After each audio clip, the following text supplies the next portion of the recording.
Your mom. You're where mom. Do you want to wave? Oh, there she is, right there. She's filming everything. Everything's gonna be live. Yes, that's right. Anyway, we are so excited. And I also know that Donna West is here, the chair of the Clark County Democrats. Thank you so much. You do such a tremendous job. You look at how Clark County delivered, but actually your whole state, when you painted Nevada blue in the last election. Thank you for that. And not to mention how you've shown the whole country what women can do when they're in charge. And thank you also for sending my two great friends to the U.S. Senate. That would be Catherine Cortez Masto and Jackie Rosen. I was actually texting with Jackie today, getting ideas. So they are both incredible women. And by the way, Minnesota and Nevada are two of only a handful of states that had the wisdom to send not one, but two women to the U.S. Senate. I also want to mention that Della Scott is here, our volunteer coordinator, who worked on all of this. Thank you so much. And then also Ann Barlow is here, who is the president and CEO of the National Congress of Black Women. Thank you for sharing office space with us. So we're pretty excited about that. Hey, thanks, guys. That was really good. Really good. I bet you're getting a little cold. Yeah, well, thank you. That was really amazing. Thank you. So for me, this is the warmest day ever. So I want to thank you. I've been in blizzards in New Hampshire. We just left a snowstorm in Iowa to get to Reno. Sounds like a bad movie. And it has literally been a lot of snow. And so it's wonderful to be here. We had a huge event this morning in Reno. And then we also we're in Douglas County because I make it a big part of my campaign to leave no area behind and to go to our rural counties as well. And we're gonna keep that up throughout this. So if you haven't noticed, we've been having a surge, as they say in the media, in my campaign. One of my friends actually sent me a text and said, "Congratulations on your insurgency." It was a bad autocorrect. But we do think of it as an insurgency of sorts because we have come a long way since I announced in the middle of that blizzard with 4 inches of snow on my head. And we actually, through the debates and through the attention that we're now getting, we had our best fundraising quarter ever. We raised over $1 million from regular people in the 24 hours after that debate. And thank you for people out there that have helped with that. We have doubled our staff across the country, including here.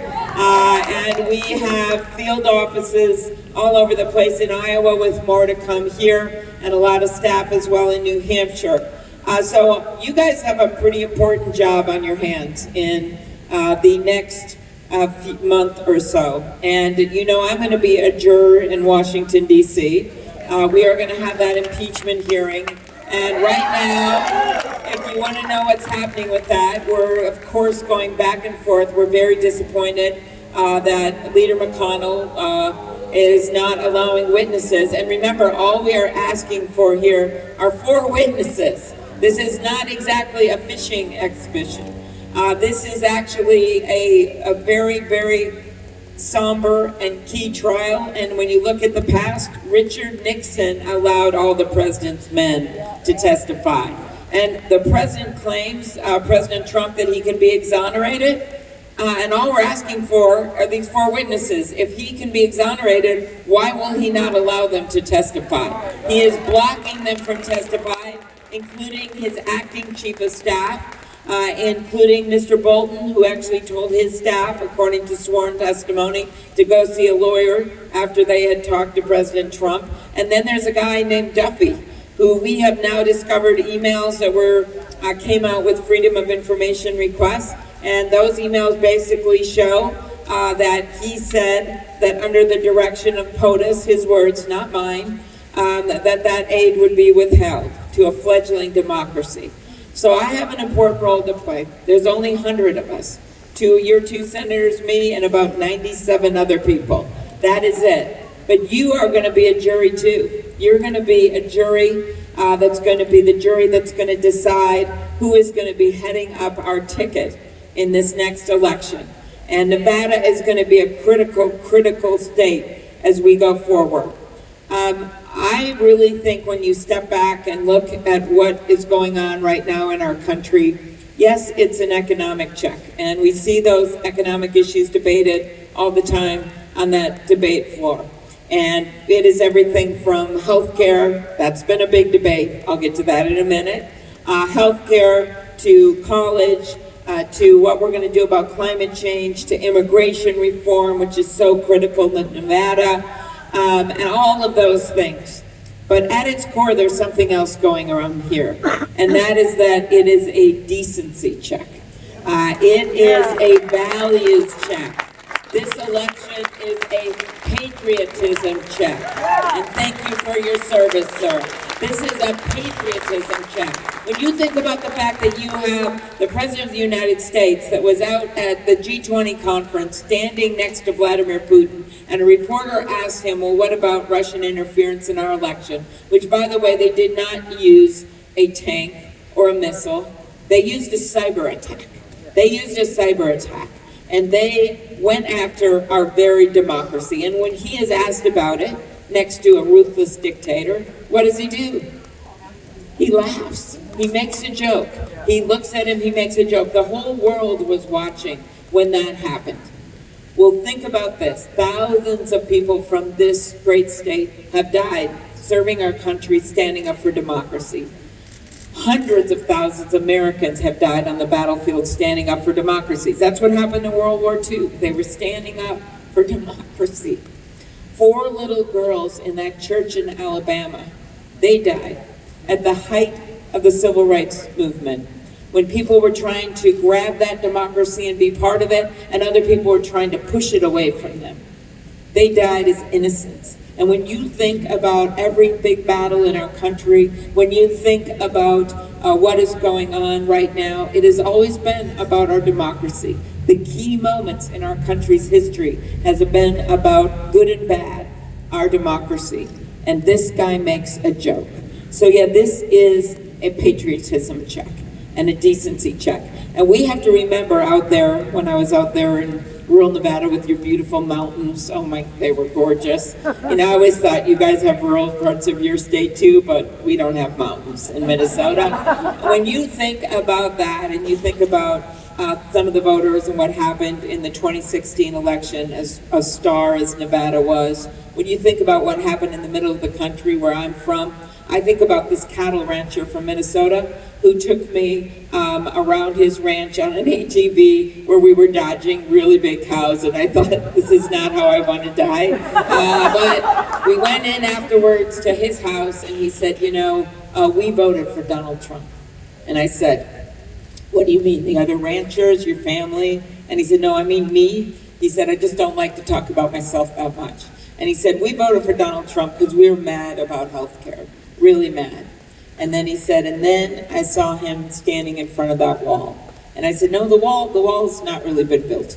And he said, no, I mean the CIA wall.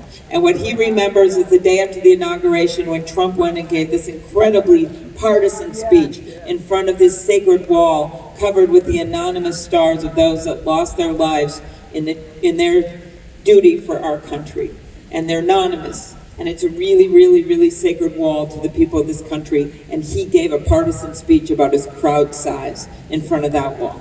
That guy remembers that. He said that was wrong. And then he said, then he remembers the Boy Scout rally. And he said that he used to be a Boy Scout, and he saw when Trump gave that speech to that Boy Scout jamboree in front of all those young people, and he gave an incredibly partisan political speech.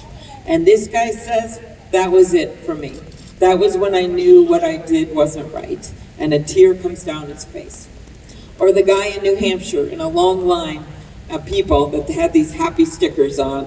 I'm a reproductive rights voter. I'm a climate change voter. I am a Supreme Court voter. They all have these stickers. And this guy comes in a brown jacket, he has no sticker. And I said, sir, you don't have a sticker on. And he said, yeah, well, leans over. That's because I was a Trump voter. And these are my neighbors, and they do not know, so do not say anything. And he goes, but I am not doing it again. That is what I'm talking about. That is what I'm talking about. So when you think about what just happened in Virginia, where we flipped the state house and the state senate with an incredibly diverse group of candidates across that state, that was not just an economic check. It was also a decency check. You look at what happened in Louisiana, where we re-elected a Democratic governor, and in the state of Kentucky, where Mitch McConnell now has a Democratic governor. That is a fact. And guess what happened in those two last states right on election night? What happened? Who went down there and campaigned? Donald Trump campaigned for their opponent. So my question is, where can we send him next? What happened?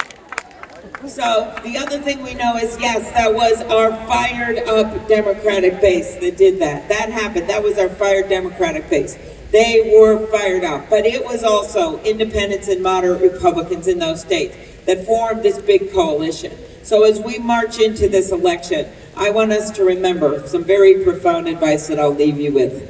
We better not screw this up. We better put someone at the top of the ticket that can bring people with her and not shut them out. That can bring people with her. That is what this is about. And that is about everything from the Midwest, where, by the way, my big plan there of all those states where he won Pennsylvania, Michigan, Wisconsin, Ohio, Iowa, and he almost won Minnesota. Hillary had the lowest percentage of any state that she won in my state. Not Nevada. You guys did better, okay? No, in my state. Now I came roaring back and won those 42 counties, but that's all right. But that's what he did. So my plan is this. We are going to build a beautiful blue wall of Democratic votes around those states, and we're going to make Donald Trump pay for it. That is our plan. But when you talk to people in those states, you realize that number one, we think of him as a bully. He's a bully, that's true. But they think of it another way. They realize that they go to work every single day. Do they have jobs? Yes. And you know a lot of people in Las Vegas like this. They work incredibly hard, but it is still almost impossible for them to afford their rent or afford a mortgage. Or they have trouble being able to send their kid to college. Or they have trouble being able to afford those pharmaceutical prices because of what those drug companies have done. And this guy has done nothing about it. So when they think of it, they start saying to themselves, wait a minute, when things go wrong for me, I just work harder, or my spouse gets a job. What does he do when things go wrong because of his self-inflicted trade war, the fact that he hasn't put the money into infrastructure that he should? What does he do? He whines. He blames other people. And that's what they start thinking in their mind. When things go wrong, he blames the head of the Federal Reserve. He appointed him, okay? He blames Barack Obama. He blames the entire city of Baltimore. Or my personal favorite, he blames the entire country of Denmark. Who does that? That's what he did. So remember that. And I think of it, what I want to do is stand against this guy up on that debate stage. Because what I'm going to say is this.